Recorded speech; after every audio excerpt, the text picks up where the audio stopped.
Salam, hər vaxtınız xeyir olsun. Döşək Yuma izləyiciləri, sintifon döşəyin yuyulmasını çəkirik.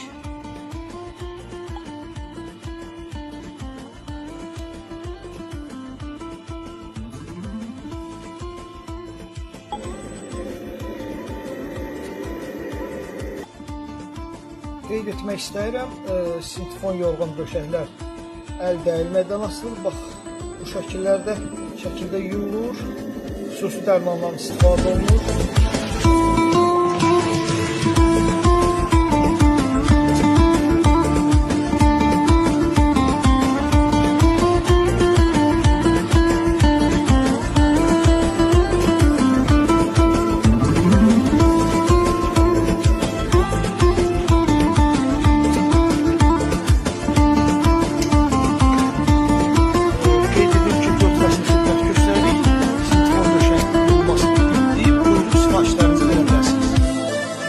Teşekkür